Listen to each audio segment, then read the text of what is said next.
Oke, halo teman-teman, ketemu lagi dengan saya di channelnya Dunia Perawat. Seperti biasa ya teman-teman, di sini tempatnya berbagi cerita, materi, edukasi yang langsung ditemukan di lapangan. Nah, di video kali ini saya akan sedikit membahas cara membaca EKG. Nah, penjelasan di video kali ini sedikit agak ekstrim ya. Kenapa dibilang ekstrim? Karena di sini saya juga sama-sama belajar. Nah, teman-teman belajar, saya juga belajar. Nah, tujuannya saya membuat video ini yaitu supaya saya bisa mengingat kembali, supaya saya tidak lupa bagaimana cara membaca EKG. Nah, itu. Makanya teman-teman, kalau misal teman-teman menemukan ada kata-kata saya yang salah, terus ada tambahan buat saya, teman-teman bisa tulis di kolom komentar ya, untuk introspeksi diri saya sendiri. Nah, itu. Sebenarnya saya itu kalau misal membaca EKG itu simple ya teman-teman. Yaitu biasanya yang saya lakukan cari yang abnormalnya. Misal jarak intervalnya, terus gelombang normalnya, misal P-nya masalah atau tidak. Nah, kalau misalnya sudah ditemukan yang abnormal di sini, barulah saya cari ke Google. Nah, dari Google ditemukan hasil, misal gambarannya jungsional ya teman-teman. Terus atau ada AP block. Nah, itu. Misal seperti itu, barulah saya tanyakan ke yang lebih bisa. Apakah benar atau tidak? Misal ke dokter, atau enggak ke perawat senior yang lebih pintar ya teman-teman, yang sudah mahir dalam EKG. Nah, kalau misal dikatakan kata mereka benar, berarti fix, teman-teman hebat ya. Oke. Nah, namun yang lebih sulitnya itu di sini, cari yang abnormalnya di sini. Kita harus memahami banyak sekali di sini. Nah, di sini saya akan berbagi pengalaman cara mencari yang abnormalnya di sini. Kita berbagi pengalaman ya teman-teman.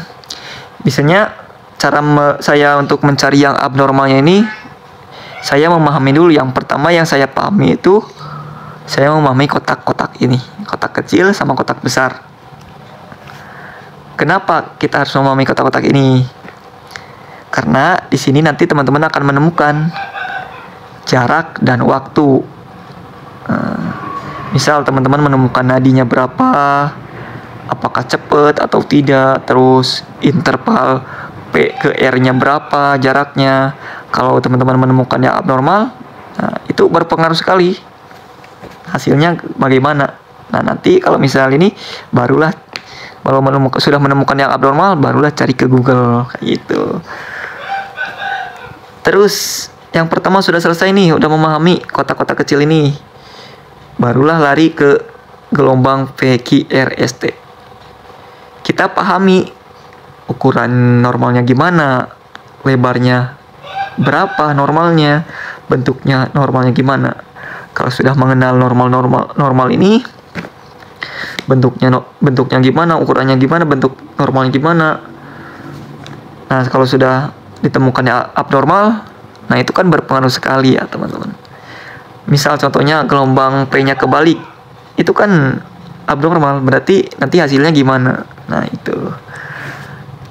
Nah, setelah memahami yang gelombang PQRST ini, kemudian lanjut yang ketiga, hubungan antara lead 1 dan lead lainnya. Nah, coba bayangkan teman-teman, kita di rumah sakit disuguhkan EKG yang 12 lead. Ada P1, P2, P3, terus yang gitu. Kenapa kita harus memahami ini? Karena kalau kita tidak paham, nanti kita membacanya, kalau misal ada masalah di P1 nih, apakah kita bisa membilang itu abnormal atau tidak? Karena di sini nanti itu menunjukkan ya, yang kita temukan di sini itu adalah posisi jantung. Misal masalahnya di P1, nah itu masalahnya di bagian jantung yang mana nih. Nah, karena saya juga dulu sebelum memahami itu, saya berpikirnya itu apakah saya harus melihat semuanya yang nggak normal atau gimana. Apakah kalau P1 misalkan P1 sama lead 3 normal, apa dikatakan iya abnormal gitu maksudnya. Kalau misal P1 sama lead 3 masalah gitu, apakah dibilang abnormal? Nah itu. Nah kalau misal kita tidak memahami itu, maka akan sulit. Nah, nanti kalau kita udah paham, baru kita mudah untuk memahaminya. Oke, saya akan sedikit membahas ya dari antara hubungan lead 1 sama lead lainnya. Jadi di sini itu terbagi menjadi 4 ya teman-teman. Yaitu ada lateral, septal, inferior, anterior. Yang termasuk lateral ada P1, APL, terus V5, V6. Nah, kalau misal di antara lead ini ada yang masalah, yang berhubungan ini, ya berarti itu fix ada masalah di jantungnya. Itu. Lateral itu apa sih yang disebut lateral? Lateral itu yaitu bagian jantung yang berada di bagian kiri. Nah, di sini ya teman-teman. Nah, itu lateral. Kalau misal di situ menemukan yang abnormal, berarti masalahnya di situ. Kemudian ada juga septal di sini. Yang termasuk dalam septal ini ada P1, P2. Apa sih yang disebut septal?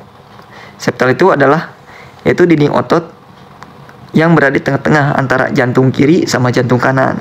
Nah, ini yang berada di sini ya teman-teman. Kalau teman-teman menemukan yang masalah di sini P1, P2 berarti ya masalahnya berarti di situ. Terus inferior. Yang termasuk dalam inferior ini yaitu lead 2, lead 3 sama APF.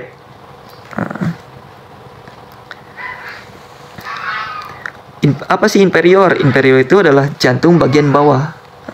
Kalau teman-teman menemukan di lead 3, meskipun yang lainnya normal, terus lead 3 ini abnormal, biar berarti itu dikatakan ada masalah, yaitu masalah jantungnya di bagian bawah. Itu. Terus ada anterior. Yang termasuk dalam anterior ini yaitu P3 sama P4. Apa sih anterior itu? Yaitu bagian jantung bagian paling depan. Nah, di sini ya teman-teman. Bagian depan ya. Kalau teman-teman menemukan P3, P4-nya yang abnormal, berarti fix itu ada masalah di jantungnya, kayak gitu. Itu hubungannya. Teman-teman harus memahami itu ya. Ini penting sekali. Nah, terus ada satu lagi nih, APR. Ada yang bilang APR ini nggak ada gunanya. Tapi tidak, teman-teman, tidak seperti itu. Justru APR ini, di APR ini kita bisa melihat nih, karena APR ini adalah gambar yang paling berbeda dari yang lainnya. Di sini terlihat P sama T-nya kebalik. Ini normal ya teman-teman, ini dibilangnya itu negatif. Nah, di APR juga di sini bisa kita lihat apakah kita memasang EKG-nya benar atau salah. Terus kita juga bisa melihat apakah ada gangguan jantung yang berat atau tidak. Ini. Nah, saya sih seperti itu teman-teman. Saya biasanya memahami itu dari 3 itu. Setelah ditemukan yang tidak normal, misal antara P ke P-nya jauh gitu teman-teman, ada P lagi gitu, dari P-nya 2 kali nih, misal block ya disebutnya tuh. Carilah ke Google, oh dia katakan itu ada masalah yang disebut block. Nah itu ada block ya, AP block misal. Nah setelah ditemukan, barulah saya tanyakan ke dokter kayak yang lebih bisa ya, atau enggak perawat senior yang lebih pintar, yang mahir EKG gitu ya teman-teman. Nah kalau misal dari kata mereka benar, oh ya berarti